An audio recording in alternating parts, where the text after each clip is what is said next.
Pas de soleil, pas de vie, c'est le thème de cette semaine. Vous êtes sur Écosciences, votre émission de valorisation et de vulgarisation scientifique.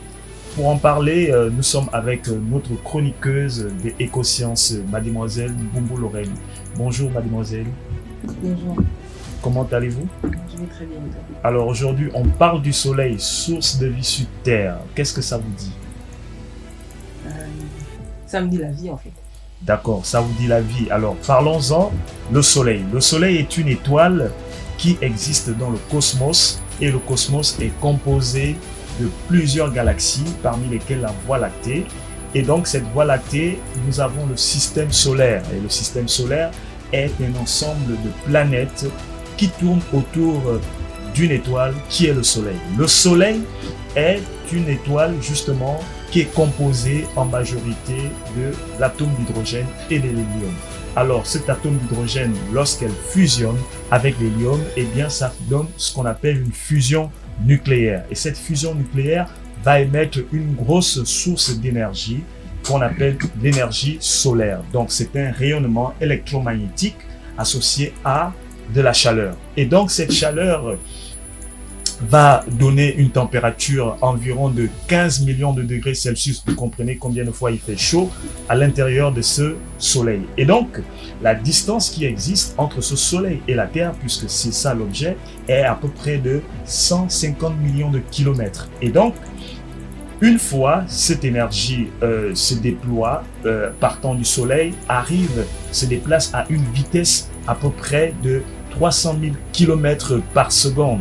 Fait donc 8 minutes pour parvenir au niveau de la Terre. Alors, l'objectif est de savoir comment cette énergie est repartie au niveau de notre planète Terre. Pour en parler, eh bien, mademoiselle Lorraine nous dira quel est réellement l'impact et l'influence de cette énergie lumineuse sur notre Terre.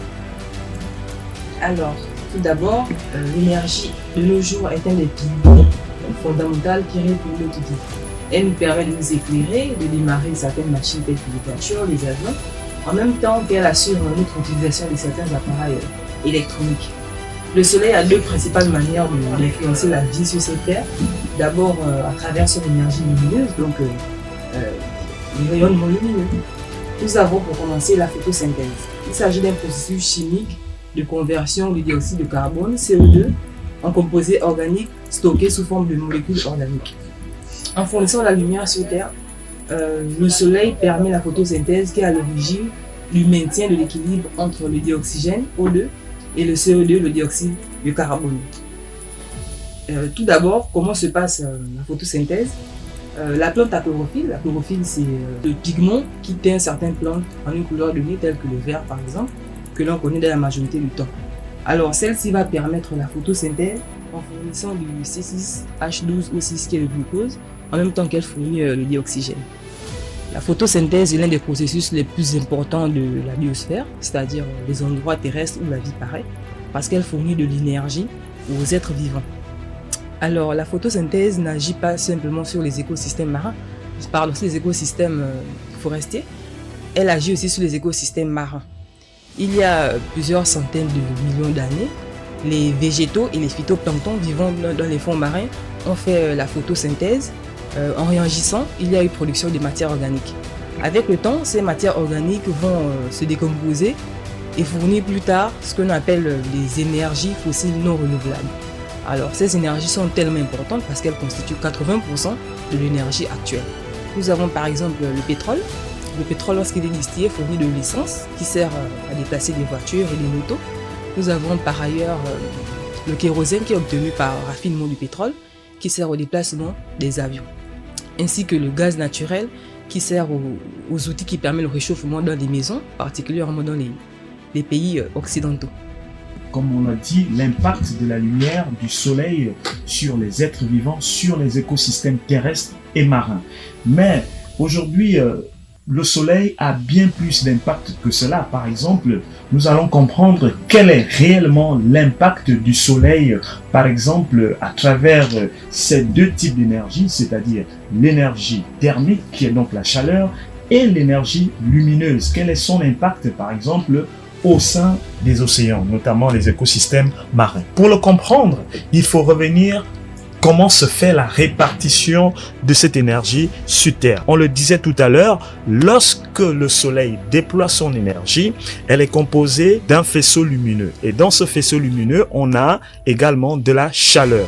Alors, ce faisceau lumineux parvient sur Terre et est inégalement réparti sur Terre. Et c'est ce qui va être l'objet des disparités de cette énergie sur l'ensemble du globe. Quand cette énergie arrive, elle dépend de 3 facteurs. Le premier facteur, c'est l'inclinaison de la Terre. Alors, la Terre est inclinée et en plus, ce facteur dépend également, ce phénomène dépend également de la latitude, du moment de la journée et aussi de l'année. Comment ça se passe exactement? Si vous prenez un faisceau lumineux, vous allez constater que lorsqu'elle parvient sur Terre, plus on est au niveau des pôles, plus le faisceau lumineux va s'étaler et donc l'énergie solaire va se dissiper davantage. C'est pourquoi vous allez constater effectivement que au niveau des pôles, notamment le pôle nord et le pôle sud, il fait un peu plus froid. En revanche, au niveau par exemple de l'équateur, vous allez constater que l'énergie lumineuse se déploie sur toute sa puissance. C'est pourquoi il va être observé une intensité très très forte des rayons solaires. Une fois cette énergie arrive, elle atteint d'abord notre atmosphère. Et notre atmosphère est un bouclier de plusieurs choses, notamment de cette lumière. Alors, l'énergie se comporte comme telle. Vous allez voir par exemple ce faisceau lumineux qui va arriver, qui va toucher l'atmosphère, qui va soit être absorbé, une partie va être absorbée, une autre partie va être réfléchie en fonction des objets de la nature. Donc, la première partie va être réfléchie et la seconde va être absorbée. Et la partie absorbée va arriver au niveau de notre sol. Et on aura toujours le même phénomène. Une partie du rayon lumineux sera absorbée et l'autre sera réfléchie. Et la réflexion de cette lumière va produire de la chaleur. D'accord? Et c'est cela qu'on va appeler l'effet de serre, qui est normalement un phénomène physique qui est naturel. Et c'est ce qui va produire globalement de la chaleur sur l'ensemble du globe. Alors, comment cela influence? Effectivement, là est toute la question. La chaleur va influencer les effets physiques. C'est-à-dire que lorsqu'on va regarder cette chaleur au niveau de l'atmosphère va par exemple être ancrée dans les mouvements éoliens, donc le vent, et le vent étant se déplaçant va influencer les océans, va influencer également d'autres zones de la Terre. Et ce sont ces déplacements des eaux dans l'océan, dans les rivières, dans les lacs et du vent qui va déployer de manière inégale cette répartition de la chaleur sur Terre et va être à l'origine des phénomènes météorologiques. Pour aller un peu plus loin, quand on va parler des phénomènes météorologiques, eh bien on va comprendre que nous allons faire face par exemple au cycle de l'eau qui est un facteur important des phénomènes météorologiques. Comment ça se passe? Eh bien, le rayon lumineux, lorsqu'il arrive, il va percuter la mer, les océans, les lacs et percutant cette mer, ces eaux, elle va provoquer l'évaporation de ces eaux. Et ces eaux vont se volatiliser au niveau de l'atmosphère et donc atteindre des zones un peu plus froides jusqu'à se condenser. En se condensant, elles forment des nuages.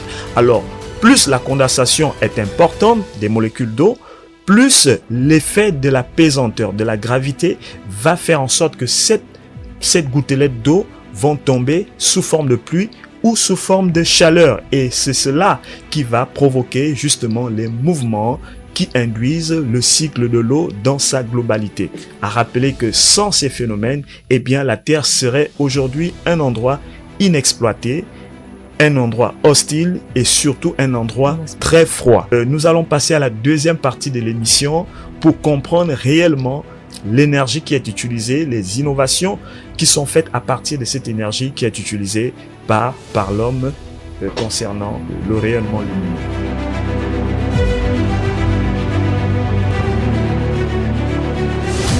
Bienvenue sur la deuxième partie de l'émission Écosciences, votre émission de vulgarisation et de valorisation scientifique. Le thème, c'est pas de soleil, pas de vie. Alors, on a démontré tout à l'heure que le soleil est une source de vie sur Terre. Le soleil est responsable de quasiment tous les mouvements liés à la vie sur Terre. Alors, si on revenait sur le cycle de l'eau, eh bien, on disait que l'eau est un facteur important. L'eau, c'est la vie, comme on le dit. Cependant, on disait que l'eau, effectivement, avait un lien étroit avec l'énergie lumineuse. Alors, comment on essaie de le décrire? On disait, pour revenir, que effectivement, l'énergie lumineuse impactait nos océans, impactait nos lacs, nos rivières, et lorsque cette énergie était déployée sur les surfaces des océans, eh bien, ça provoquait une sorte d'évaporation de l'eau. Et donc, cette évaporation de l'eau arrivait au niveau de l'atmosphère dans les zones les plus froides et se condensait progressivement. Et lorsque cette condensation devenait très importante, eh bien, sous l'effet de la pesanteur, donc de la gravité, ces molécules d'eau tombaient sous forme de pluie ou sous forme de neige. Et justement, pour faire un lien avec les saisons, tout ce que vous avez comme saison, comme sécheresse, comme hiver, eh bien, c'était aussi le fait justement de l'inclinaison de la Terre par rapport à l'axe d'origine et par rapport aussi à sa position elliptique autour du Soleil. Alors, pour dire tout simplement que le Soleil impacte naturellement notre vie. Cependant, il arrive que l'homme, à cause de la répartition inégale de cette chaleur, de ces rayonnements lumineux sur Terre, l'homme arrive à utiliser cette énergie supplémentaire pour améliorer ses conditions de vie. Pour en parler, nous allons aborder les questions d'innovation technologique liées à l'énergie solaire avec votre chroniqueuse préférée, mademoiselle Bumbo Lorraine. Alors, on vous écoute. Effectivement, comme annoncé, l'énergie solaire, certes, est à l'origine de la vie, mais il y a souvent un problème de répartition ou bien, de manière spécifique dans la vie de tous les jours, n'a pas toujours comblé tous les besoins de l'homme. Par exemple, nous avons le besoin humain de s'éclairer. C'est vrai que le soleil éclaire la journée, mais pas forcément la nuit. C'est la raison pour laquelle l'humain a créé l'électricité. L'électricité, qui est une force fondamentale qui alimente le monde moderne aujourd'hui, est créée à travers les barrages hydroélectriques. Hydroélectriques, c'est-à-dire qui dépendent du cycle de l'eau, qui encore une fois dépend du soleil.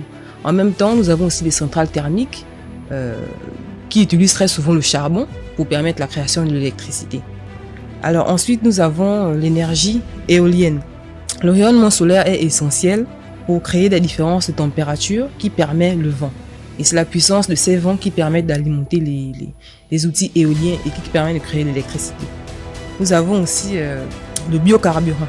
Le carburant, qu'il soit liquide ou gazeux, est créé à partir de la biomasse, c'est-à-dire l'ensemble des êtres vivants. Je parle plutôt des plantes, telles que le colza et autres. Et ensuite, nous avons les panneaux solaires photovoltaïques.